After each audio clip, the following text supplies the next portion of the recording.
Donc,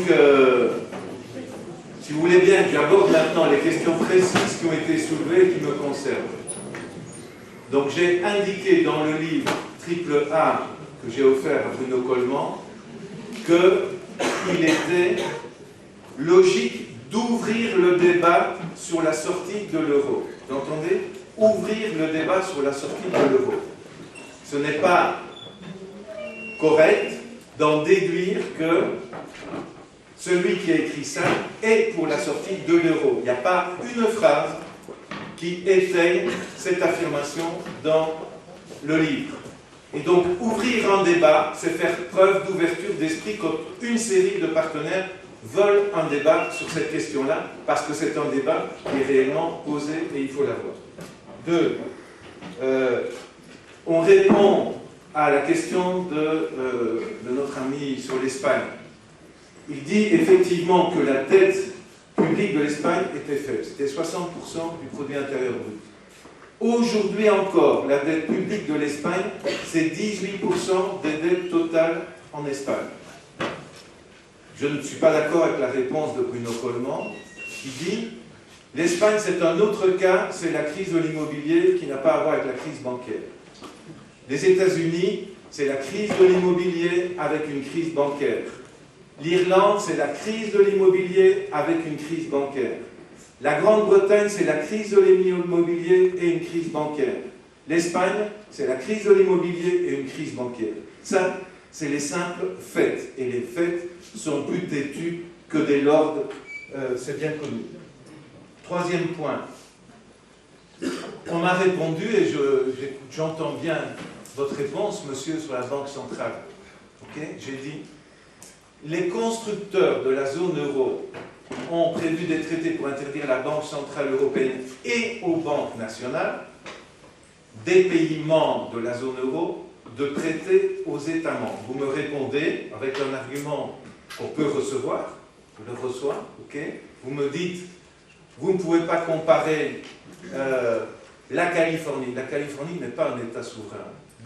La Californie est un État dans la fédération, et donc justement, mais simplement, alors répondez-moi pourquoi interdire aux banques nationales d'États souverains, je suis votre raisonnement, vous me dites, nous avons 17 États qui sont dans une union, la Banque centrale ne prête pas donc à ces 17 États membres, d'accord, c'est votre argument, vous ne répondez pas à la question, moi j'y réponds, les banques nationales des 17 États membres de la zone euro pourraient prêter aux États comme la Banque d'Angleterre prête. Vous dites non, alors là, c'est ahurissant, parce que la Banque d'Angleterre prête au pouvoir public la Banque nationale de Belgique, la Banque nationale de France, la Bundesbank, qui font partie de la zone euro et d'un ensemble bancaire, pourraient prêter aux États, à leur État,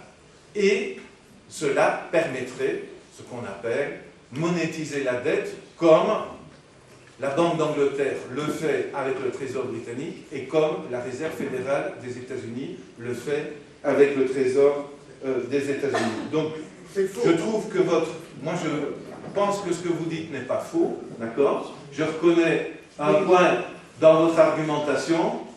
Avant de dire que c'est faux, vous allez prendre la parole et le démontrer simplement. C'est voilà. Très simple. Très bien. Les 17 banques nationales sont des filiales qui font partie de la Banque centrale européenne. Ce ne sont pas des organismes indépendants. Donc, d'accord. Ok, donc je disais simplement, ce sera très court.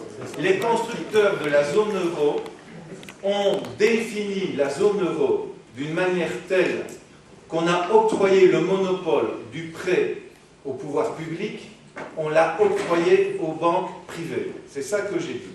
Ok? Et maintenant, monsieur me répond qu'elles ne peuvent pas le faire dans le cadre de la construction. Il dit exactement la même chose que moi. Donc, apparemment, nous sommes d'accord, bien que vous ne voulez absolument pas être d'accord avec moi.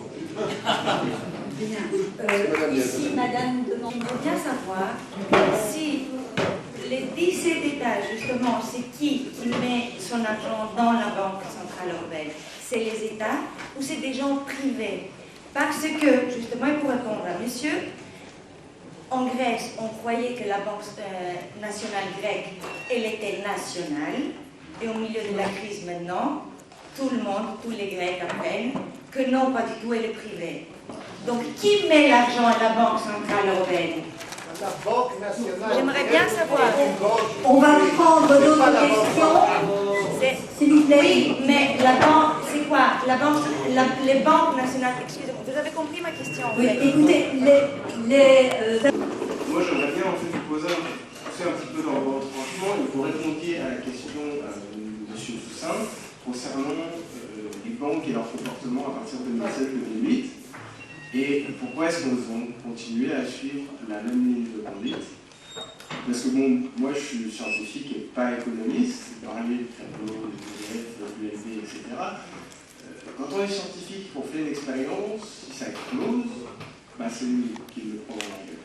Qu'est-ce qui se passe pour les banques? Ça, je ne sais pas. bien. Au fond, j'ai l'impression qu'on peut dire que M. Coleman défend l'idée, si je l'ai bien compris, que le problème de la dette, c'est une dette de la dépense, c'est une dette de trop de dépenses, que M. Toussaint dit plutôt c'est une dette de la recette.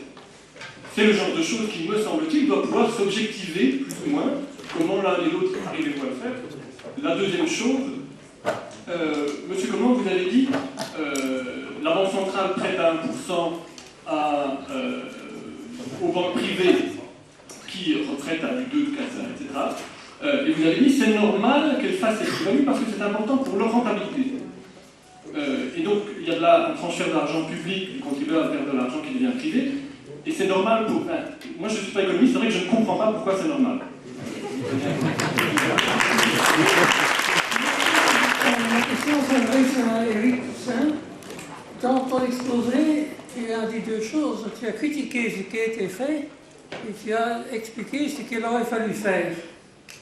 Alors ma question est simple. À qui s'adressent ces excellents conseils? Est-ce que c'est à nos gouvernements? Et est-ce que tu crois que nos gouvernements seraient capables d'appliquer tes excellents conseils? Est-ce qu'ils auront la volonté politique?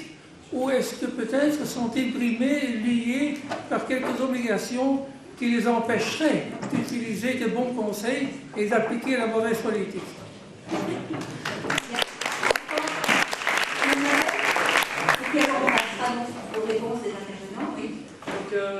Voilà, je voulais commencer par la dette grecque. Vous avez dit que la dette grecque existait déjà avant l'euro, mais en fait c'est faux. La dette grecque a beaucoup augmenté à partir de fin 2009, à partir du moment où il y a eu où les pays ont bénéficié, où les banques ont bénéficié de prêts à très bas taux à la BCE, ils ont inondé la Grèce de dettes. Plus ensuite le rôle des agences de notation dont vous n'avez pas fait mention. Donc je suis un peu étonnée parce qu'elles ont joué un rôle crucial. Par ailleurs, ensuite, vous mentionnez que la question la plus grave, c'est la crise sociale, mais vous ne parlez pas de la justice. Ce qui semble vous préoccuper, c'est principalement la peur de l'anéantissement de l'économie de marché. Et pour vous, donc, la fin de toute créativité, puisque l'économie de marché, apparemment, d'après vous, a le monopole de la créativité, et que la créativité ne pourrait pas exister dans une économie socialisée. C'est pour ça que je suis assez surprise, parce que je me demande pourquoi au Chili, il a fallu déployer tellement de barbarie pour assassiner le système social qu'Allende essayait de mettre en place, et ne pas le laisser s'effondrer tout seul, puisque de toute façon, il était voué à la non-créativité, à l'effondrement.